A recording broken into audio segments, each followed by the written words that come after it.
মমতা বন্দ্যোপাধ্যায়ের সব রোজগার বন্ধ, টাকা কামানোর আসল ধান্দাটাই তার বন্ধ। কারণ তিনি মিথ্যা বলেছেন, কারণ তিনি অহংকার দেখিয়েছেন।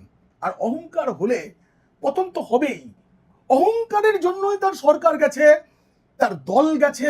এবার মিথ্যা বলে টাকা কামানোর অহংকারটাও গেল, সব ধান্দা বন্ধ। তিনি কত বড় বড় মিথ্যা বলেছেন, আর এবারে তার কি পরিণতি হতে চলেছে সেটা জানতে দেখুন ও শুনুন পিনাক কি বলছে। Journalism for Bharat.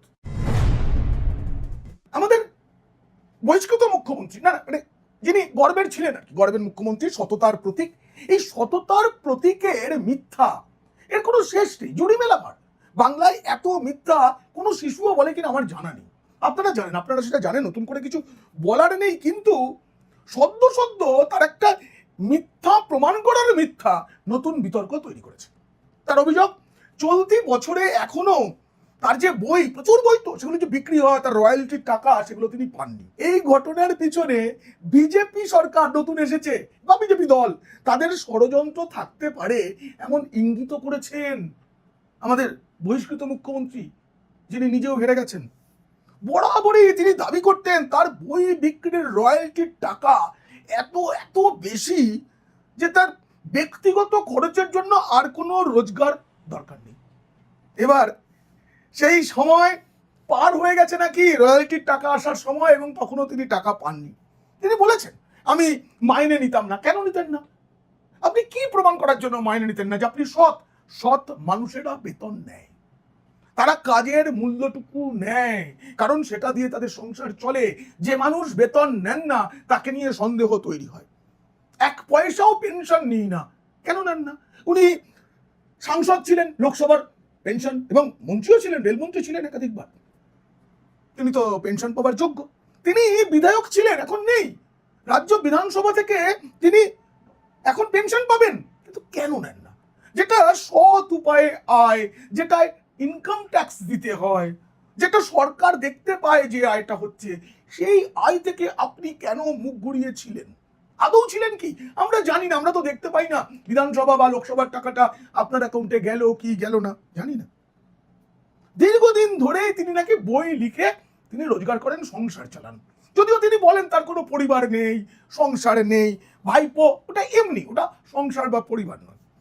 তিনি বলেছেন দীর্ঘদিন ধরে আমি বই লিখি এবং সেই বই বিক্রির রয়্যালটি থেকে যে অর্থ আসে তা থেকেই আমার চলে, কিন্তু এবছর এখনো পর্যন্ত সেই টাকা আমি পাইনি। নিশ্চয়ই বিজেপির ভয়ে সব চুপ করে বসে আছে, নিশ্চয়ই এর পিছনে ওদের কোনো খেলা আছে। মানে ভোটে হারলে ইভিএম খারাপ, ওই এক সময় ছিল না কেন্দ্রের বঞ্চনা বলতো সিপিএম, তারপরে আপনিও মানে দিদিমণিও বলতেন কেন্দ্রের বঞ্চনা, কেন্দ্রের বঞ্চনা, কেন্দ্রের বঞ্চনা, আমেরিকার কালো হাত ভেঙে দাও, গুড়িয়ে দাও। একটা সময় বলতো, আমি জানেন ছোটবেলায় ভাবতাম সত্যি করেই বুঝি আমেরিকার লোকেরা কালো, সিপিএম এর প্রচার শুনে। পরে দেখেছি যে না, সাদা কালো দুই আছে। মমতা বন্দ্যোপাধ্যায়ের যে বই, তার বড় পাবলিশার হচ্ছে, এবং কলকাতা তথা বাংলার একটা অন্যতম গুরুত্বপূর্ণ পাবলিশার হাউস দেশ পাবলিশিং। দেশ পাবলিশিং এর কর্ণধার তিনি, ওই বইমেলা যে গিল্ডেরও কর্ণধার ছিলেন সুধাংশু শেখর দে। তিনি স্পষ্ট করে বলেছেন যে এই রয়্যালটির অর্থ দেওয়া নিয়ে কোনো জটিলতা, কোনো অনিয়ম নেই, বিজেপি কোনো চাপ দেয়নি। বছরে একটা নির্দিষ্ট সময়ে রয়্যালটি দেওয়া হয়, আর্থিক বছর শেষ হলে হিসাব শুরু হয়, জুন জুলাই মাস নাগাদ টাকা দেওয়া শুরু হয়, আগস্ট সবে পড়েছে, এক এক করে হচ্ছে। মমতা বন্দ্যোপাধ্যায় নির্দিষ্ট সময় তার টাকা পেয়ে যাবেন। এটা একটা নিয়মিত প্রক্রিয়ার অংশ, কে কখন টাকা পাবেন এর জন্য আলাদা করে কিছু।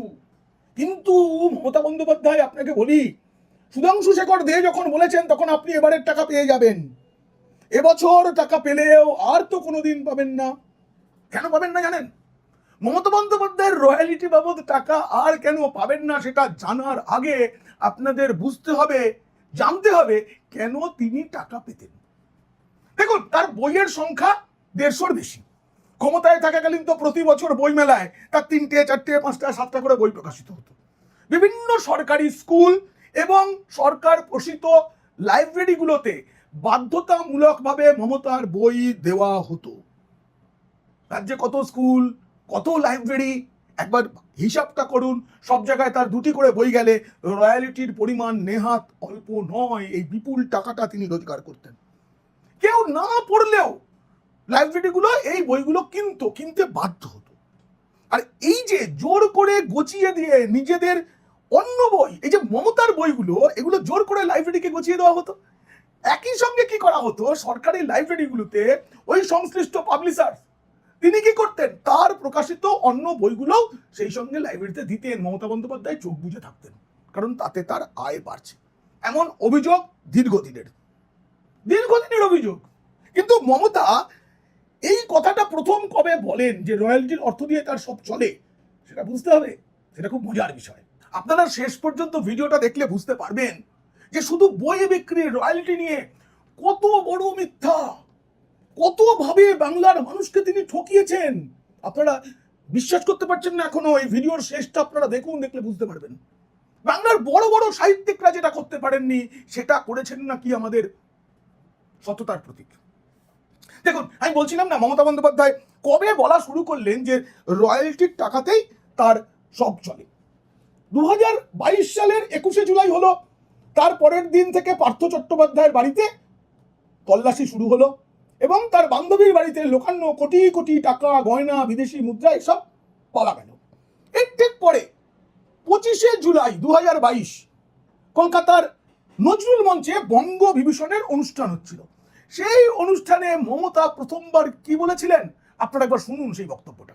কেন আমার ছবি দিয়ে টাকার পাহাড় দেখিয়ে সারা কলকাতায় যে প্রচার ছড়িয়েছে সিপিএম আর বিজেপি, তাদের এত বড় ঔদ্ধত্য অহংকার, আমি যদি আজ রাজনীতি না করতাম আমি জিপটা কেটে ফেলতে পারতাম।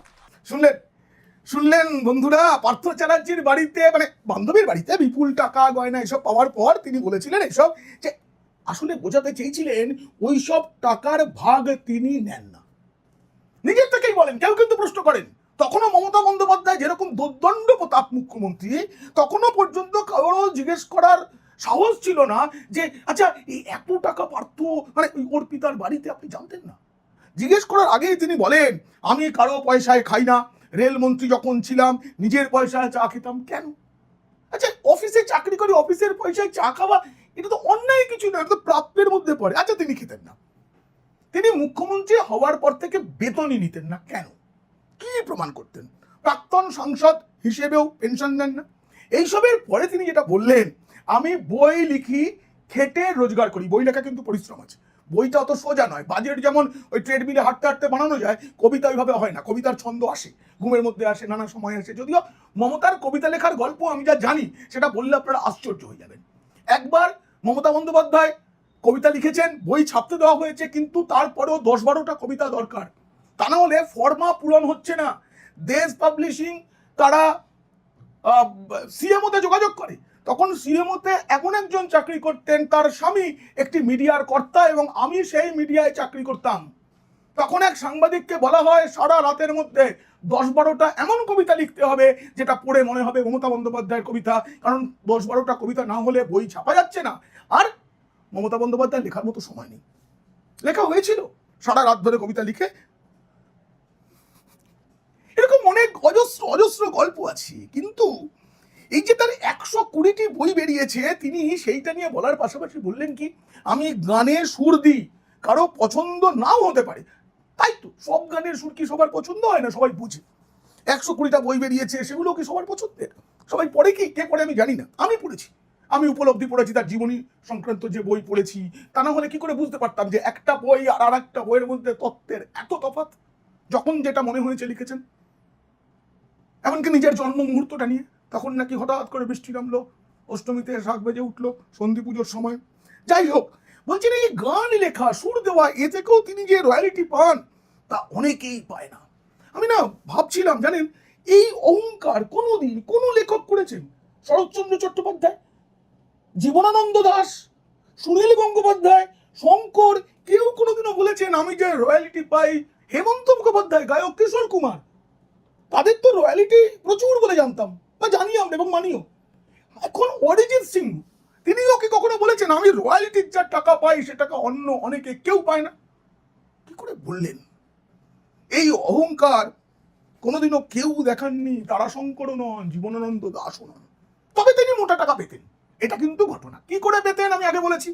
তার বই কেউ পড়ুক বা না পড়ুক, বাংলার সব স্কুলের লাইব্রেরিতে আছে। বাংলার সরকার পোষিত সমস্ত গ্রন্থাগারে আছে, এবং সরকার পোষিত নয় এমন গ্রন্থাগারও রাখতে বাধ্য হয়েছে তৃণমূলকে খুশি করার জন্য। এটাও একটা সিন্ডিকেট। তিনি কি করেছেন? সরকারি টাকায়, মানে গ্রন্থাগারের জন্য, স্কুলের জন্য বই কেনা মানে কি, সরকারি টাকায় নিজের বই সরকারকে দিয়ে কিনিয়েছেন, কিনিয়ে রয়্যালিটি বাবদ ব্যক্তিগত আয় বাড়িয়েছেন। তাই তো তিনি সততার প্রতীক। কিন্তু আর তো সে মিথ্যা বলা যাবে না। বই তো আর গচিয়ে দেওয়া যাবে না, চেয়ারটাই তো চলে গেছে গচিয়ে দেওয়ার চেয়ার। যেমন করে পাড়ার তৃণমূলের কেলটু বল্টু ওরা সিমেন্ট পাথর বালি কেউ বাড়ি বানাতে গেলে গছিয়ে দিত জোর করে, ঠিক তেমন করেই তো বই গছিয়ে দেওয়া হয়েছে, ছবি বিক্রি করা হয়েছে। এখন তিনি ছবি আঁকেন না। আমাকে শিল্পী সুভাপ্রসন্ন একবার বলেছিলেন যে কত দামি দামি রং এবং ক্যানভাস তিনি ব্যবহার করেন। তারপর কাকের ঠ্যাং বগের ঠ্যাং এঁকে সেগুলো বিক্রি হতো কোটি কোটি টাকায়। সেসব অনেকদিন বন্ধ হয়েছে চিট ফান্ডের ব্যবসাটা গুটিয়ে যাওয়ার পর। কিন্তু তারপরেও এই লাইব্রেরিকে বই বিক্রি করে, স্কুলকে বই বিক্রি করে, এই যে মিথ্যা অহংকার শেষ। কেউ পড়বে না আর মাননীয়ার বই, কেউ ছাপবে না আর মমতা বন্দ্যোপাধ্যায়ের বই। আপনাদের না রয়্যালিটির একটা ছোট্ট বিষয় বুঝতে হবে। আমি যেটুকু জানি আপনাদের বোঝাচ্ছি, কারণ আমাদের বাংলা প্রকাশনা জগতের এই রয়্যালিটির যে অন্দরমহল সেটা খুব জটিল। দেখুন, একটা বই আমরা যখন 500 টাকা দিয়ে কিনি, তার মানে এর মধ্যে কত টাকা লেখক পাচ্ছেন এটা কিন্তু খুব জটিল অঙ্ক। বাংলা প্রকাশনা জগতের সবচেয়ে বড় যে রহস্য তার মধ্যে একটা হচ্ছে রয়্যালিটি। শব্দটা আমরা প্রায় শুনি, কিন্তু এর প্রকৃত অর্থ আমরা সবাই জানি না। প্রথমেই একটা ভুল ধারণা ভাঙি, এই যে অনেকেই মনে করেন যত বই বিক্রি হবে লেখক তত ধনী হবেন। বাস্তবটা তা নয়। একজন লেখক ধরুন বছরের পর বছর সময় দিয়ে একটা বই লিখলেন, মানে মমতা বন্দ্যোপাধ্যায়ের মতো নয় যে 10 বছরে 100-র উপরে বই লিখেছেন তিনি, শেষ 10 বছরে। প্রকাশক সেই বই ছাপলেন, বই বাজারে এলো, হাজার হাজার কপি বিক্রি হতে লাগলো, কিন্তু লেখক কত টাকা পেলেন সেটা নির্ভর করছে চুক্তিপত্রের উপরে। 3-4 রকমের চুক্তি হয়, তাতেই লেখা থেকে কিভাবে টাকা পাবেন। কেউ কেউ বলেন যে আসলে কিন্তু রয়্যালিটির টাকা এমআরপির ওপর সবসময় হয় না। অনেক সময় হয় যে একজন প্রকাশক সেই বইটা ছাপতে যা খরচ হলো ইত্যাদির প্রতি একটা দাম নির্ধারণ করলেন, যারা বিক্রি করবে তাদের কমিশন ছাড়লেন, এরপরে তিনি যে টাকাটা পেলেন তার 10% লেখক পান। ভারতের অনেক জায়গায় এমআরপির উপরে দেওয়া হয়, সেখানে নেট সেলস কত তার উপরে নির্ভর করে কত টাকা রয়্যালিটি পাবেন। ধরুন একটা বইয়ের দাম 500 টাকা। এখন প্রশ্ন, লেখক কি 500 টাকা 10% পাবেন? সেটা হচ্ছে নির্ভর করছে চুক্তির উপর। যদি এমআরপি ভিত্তিক হয়, বইয়ে লেখা আছে 500 টাকা, 10%, তিনি প্রতি কপিতে 50 টাকা পাবেন। কিন্তু যদি এমআরপি না হয়, তাহলে প্রকাশকের পকেটে আসছে 300 টাকা, তার উপরে 10% 30 টাকা প্রতি বই। এটা হচ্ছে নেট রিসিপ্ট। এখানে আরেকটা বিষয় আছে যে অনেকে একবারে কিছু টাকা দিয়ে দেন, তারপরে 1000 কপি বিক্রি হলো না, 1 লক্ষ কপি বিক্রি হলো, লেখক কিছু পান না। আর সবচেয়ে বড় গল্পটা কি জানেন? পশ্চিমবঙ্গের যে প্রকাশনা শিল্প তার একটা বড় অংশ টাকা নিয়ে বই ছাপেন, লেখকদের টাকা দিতে হয়, বিশেষ করে নতুন কবিদের। তারা টাকা দেন, তাদের বই ছাপা হয়, তারা 30 কপি পান হাতে, সেটা বিলি বন্টন বা নিজে বিক্রি করুন, যা খুশি করুন। বাকি বই ছাপা হয়েছে কিনা সেটুকুও। এই অভিযোগ কিন্তু আজকের নতুন নয়, কিন্তু এই যে লেখক শিল্পী মমতা বন্দ্যোপাধ্যায় তিনি কোনোদিনও এটার প্রতিবাদ করেছেন? করেননি, কিন্তু করেননি। এবং এই যে আপনাদের বাড়িতে যাদের যাদের বাড়িতে ঠাকুরমার ঝুলি পুরনো বইটা আছে, মিত্র ঘোষ প্রকাশিত, আপনারা বইটা খুলে দেখবেন, দক্ষিণারঞ্জন মিত্র মজুমদার তার এই ঠাকুরমার ঝুলি চিরকালেরই বেস্টসেলার। এই বইটার প্রথম পাতা উল্টালেই তিনি নিজে হাতে নীল কালিতে সই করতেন ছাপার পর, এবং যারা কিনতেন তারা ওই সইটা দেখে কিনতেন, এবং দক্ষিণারঞ্জন মিত্র মজুমদার জানতে পারতেন কত বই ছাপা হলো, কত বই বিক্রি হলো, তার উপরে তিনি রয়্যালিটি নিতেন। এটা আর কেউ করেন না। আপনারা দেখতে পারেন বাড়িতে যদি ঠাকুরমার ঝুলি থাকে। এইবারে দেখুন, এই যে আমাদের গর্বের মুখ্যমন্ত্রী যিনি ছিলেন, সততার প্রতীক ছিলেন, তার তো এই দুটো মাত্র পরিচয় নয়, তার অনেক পরিচয়। তিনি কবি, তিনি লেখক, তিনি ছড়াকার, ছোটদের জন্য ছড়া লিখেছেন, তিনি উর্দু ভাষা জানেন না কিন্তু উর্দুতে শায়রি লিখেছেন, তিনি ঔপন্যাসিক, তিনি সাহিত্যিক, তিনি প্রবন্ধকার, তিনি ইতিহাসবিদ, ইতিহাসও লিখেছেন, বাংলার ইতিহাস, তিনি প্রচ্ছদ শিল্পী, এমনকি প্রতিবার চক্ষুদানও করতে জানতেন, সেটা বাদ দিচ্ছি, তিনি তো ছবি আঁকতেন আপনারা জানেন, তিনি গীতিকার, তিনি সুরকার। ইত্যাদি ইত্যাদি ইত্যাদি ইত্যাদি যা কিছু আছে সব কিছু এক করলে যেটা হয় তার নাম মমতা বন্দ্যোপাধ্যায়। আসলে কি জানেন, আসলে তিনি একজন মস্ত বড় গল্পকার, মানে নিজের গল্প বড় বড় করে বলা, না না গল্পকার বলাটা ঠিক হলো না, তিনি হচ্ছেন গুল্পকার। গৌরকিশোর ঘোষ তথা রূপদর্শীর ভাষায় গুল্প, তিনি গুল্প সমগ্র লিখেছিলেন। গুল্প মানে তাতে গুল এবং গল্প দুটো মিলিয়ে গুল্প। মমতা বন্দ্যোপাধ্যায় এই গুল্প সাহিত্যের রানী। শুনতে অবাক লাগছে, খারাপ লাগছে, তাও বলছি। এই যে তার বক্তব্য, তিনি রয়্যালিটির পয়সায় সংসার চালাতেন, আমি আগেই বলেছি। বাংলা ভাষায় যত বড় বড় সাহিত্যিক আছেন তাদের একদম গর্বনা দু একজনকে বাদ দিলে তারা কেউ রয়্যালিটির ভরসায় সংসার পাতেননি। তাদের অন্য রোজগার ছিল এবং সেটা চালিয়ে যেতে হয়েছিল। আমি উদাহরণগুলো দেবো আপনাদের। আমি অনেক গবেষণা করে খোঁজ খবর করে কে কি করতেন সবটা বের করেছি, আপনারা শুনলে অবাক হবেন। এবং আমি আপনাদের বলি, ডাল ভাত দূরের কথা, রয়্যালিটির টাকায় জল গরম হয় না। বঙ্কিমচন্দ্র চট্টোপাধ্যায় তিনি দেশকে জাতীয়তাবাদের মন্ত্র, দেশপ্রেমের মন্ত্র, বন্দে মাতরম দিয়েছেন, আনন্দমঠ উপন্যাস লিখেছেন, অনেক লিখেছেন, কিন্তু তার এ থেকে সংসার চলতো না। তিনি ব্রিটিশ সরকারের ডেপুটি ম্যাজিস্ট্রেট ছিলেন, ডেপুটি কালেক্টর ছিলেন। মাইকেল মধুসূদন দত্ত শিক্ষকতা করতেন, পরে কলকাতা হাইকোর্টে আইন সংক্রান্ত কাজও করতেন। রবীন্দ্রনাথ ঠাকুর চাকরি করেননি, কিন্তু তিনি জমিদার বাড়ির পুত্র এবং জমিদারি পরিচালনার কাজও তিনি করেছেন। শরৎচন্দ্র চট্টোপাধ্যায় তিনি বার্মার পাবলিক ওয়ার্কস অ্যাকাউন্টস অফিসে কাজ করেছেন, কেরানির কাজ করতেন। বিভূতিভূষণ বন্দ্যোপাধ্যায় স্কুল শিক্ষক ছিলেন, তাছাড়াও তিনি একটি জমিদারির এস্টেট ম্যানেজার ছিলেন। তারাশঙ্কর বন্দ্যোপাধ্যায় কিছুদিন ব্যবসা করেছিলেন, তারপরে তিনি প্রচুর লিখতেন এবং বলা যায় যে তারাশঙ্কর বন্দ্যোপাধ্যায় তিনি লিখেই রোজগার করেছেন। তার লেখা থেকে একাধিক সিনেমা হয়েছে, ফলে তার রয়্যালিটির পরিমাণটাও বেশি ছিল। মানিক বন্দ্যোপাধ্যায় কিছুদিন বীমা কোম্পানিতে কাজ করেছেন। জীবনানন্দ দাশ তিনি বিভিন্ন কলেজে অধ্যাপনা করেছেন, ইংরাজির অধ্যাপক ছিলেন। বুদ্ধদেব বসু তিনি যাদবপুর বিশ্ববিদ্যালয়ের অধ্যাপক ছিলেন, এছাড়া তিনি সম্পাদনার কাজ করতেন। বুদ্ধদেব গুহর নিজস্ব চার্টার্ড অ্যাকাউন্ট ফার্ম ছিল, আমি গেছি, বিশাল প্রসার। সারা দিন তিনি অফিসে বসতেন কলকাতায় ধর্মতলা চত্বরে, তারপর লেখালেখিও করতেন। বিষ্ণু দে তিনি ইংরাজি সাহিত্যের অধ্যাপক ছিলেন। সুধীন্দ্রনাথ দত্ত সাংবাদিকতা করেছেন, সম্পাদকের কাজ করেছেন, একই সাথে আইন পেশার সঙ্গেও তিনি যুক্ত ছিলেন। প্রেমেন্দ্র মিত্র সাংবাদিকতা করেছেন, চলচ্চিত্রের চিত্রনাট্য লিখতেন, সিনেমা পরিচালনাও করেছেন। সুনীল গঙ্গোপাধ্যায় দীর্ঘদিন আনন্দবাজার পত্রিকায় চাকরি করেছেন, দেশ পত্রিকায় চাকরি করেছেন। শক্তি চট্টোপাধ্যায় সাংবাদিকতা করেছেন, সম্পাদনার কাজ করেছেন, বিভিন্ন পত্রিকায়, দেশ সহ আনন্দবাজার সহ বিভিন্ন পত্রিকায় কাজ করেছেন। শীর্ষেন্দু মুখোপাধ্যায় তিনি এখন পূর্ণকালীন লেখক, কিন্তু তিনি একটা সময় স্কুলে শিক্ষকতা করতেন, তারপর আনন্দবাজারে দীর্ঘদিন চাকরি করেছেন। সমরেশ বসু এই নামটা মনে রাখতে হবে, কালকুট, যিনি অমৃত কুম্ভের সন্ধানে লিখছেন, তিনি প্রথমে ইচাপুর গানসেল ফ্যাক্টরিতে চাকরি করতেন, সেখানে শ্রমিক আন্দোলনের জন্য তার জেল হয়, তার দুটি সংসার ছিল। তিনি একটা সময়ের পর পূর্ণকালীন লেখক হয়ে, মানে কোনো কিছু না করে অফিসের মতো করে লিখে সংসার চালাতেন। কষ্টের সংসার ছিল, কিন্তু শুধু লিখে।